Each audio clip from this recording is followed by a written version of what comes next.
Audience members today are Melanie, Kelly, and Richard. Please, Will, please. Listen.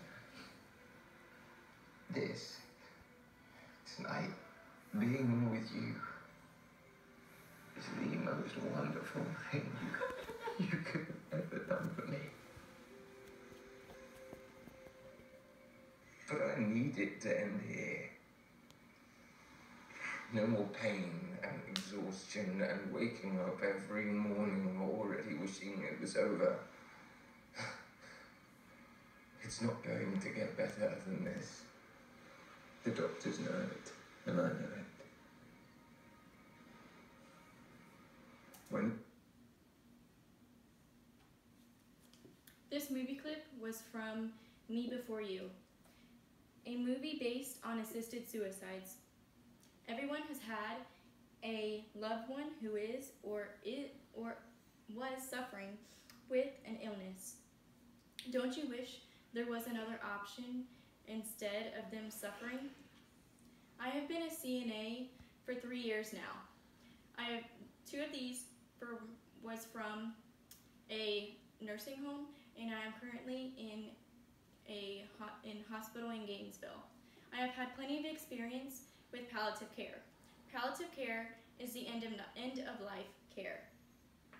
Tonight I'm going to speak to you on reasons for seeking assisted suicide, why you should fight for legalization of physician-assisted suicide, and how you can get involved with the Death with Dignity movement. Why would anyone consider a hastened death? According to Angela Morrow, a RN who is certified in hospice and palliative care, her patients choose this opportunity because they have no quality of life. Though there have been great attempts to improve the end-of-life experience through hospice care, sometimes it's just not enough. Almost every elderly or chronically ill patient die in pain, they have loss of dignity, and they are in nursing homes who are understaffed. These chronic or life-limiting illnesses may leave patients feeling like they have lost control. If these patients cannot control their body, at least they are able to control the way that they die.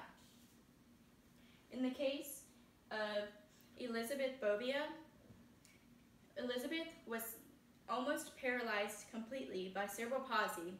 At the time, she is 25. She never had any use of her legs. The only thing she had feeling in was her right hand, which was able to control her motorized wheelchair. Her life was never easy. At the age of 5, her parents divorced, and her mother was left to take care of her on her own. Her mother raised her for the next 5 years until she abandoned her in a children's home.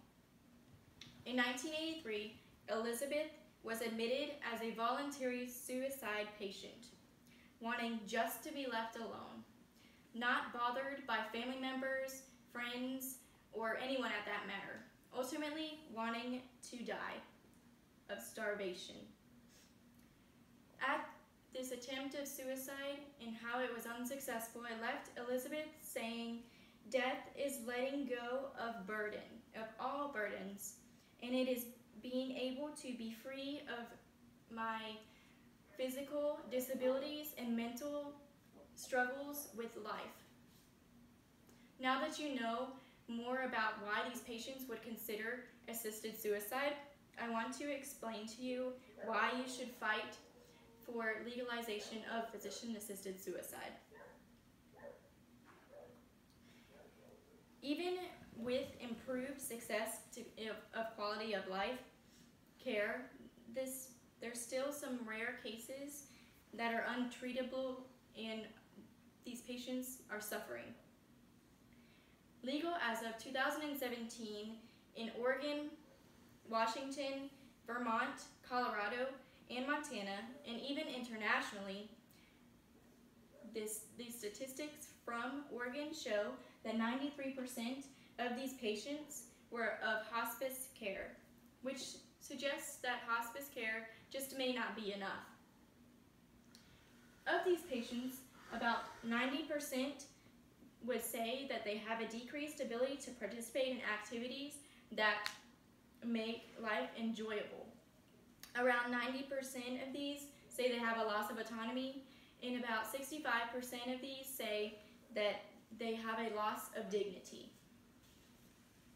Surely you are thinking, there has to be another way. This just seems wrong. For those who think this will limit autonomy, the physicians who are approached with the request for PAS have the right to decline. Others who say this is a violation of the Hippocratic Oath that these physicians take before they are even medical physicians. I think that the Hippocratic Oath should be interpreted and modified according to the patient's needs. As for the alternatives for PAS, I agree with Angela. 1 to 3 weeks of intense suffering is too much for anyone to have to tolerate. Finally, how can you get involved in the Death with Dignity movement? First of all, you have to really know what Death with Dignity is. Death with Dignity is based upon the Oregon's Death with Dignity Act, which requires 2 physicians to confirm the patient's residence, their diagnosis, their prognosis, their mental capacity, and voluntariness of the request to die. Usually these patients are terminally ill and they have only 6 months to live. The compassionate physicians who take care of these patients for most of their whole life are saddened to see them in the conditions they are now and wish that they can do something more. The DDNC provides information for patients and family members who have questions on assisted suicide. As always, there's opportunities to get involved. The opportunities could be social media. It is very easy today to just get on Facebook and post and share about this information. Also, if you are not tech savvy, you can become an advocate. As you can see, Florida is not part of this movement. Being an advocate can shine some light on the situation at hand and help to legalize this in Florida. And as always, donating money to this organization will help them in their strides. Now you know the reason a patient would consider physician-assisted suicide, why you should stand up and fight for the legalization, and how you can get involved.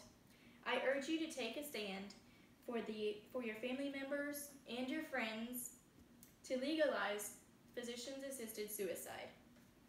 However, I know this is a very touchy subject. As for we are talking about life and death situations. So for now, I urge you to check out the link I have on the screen and learn more about the DDNC.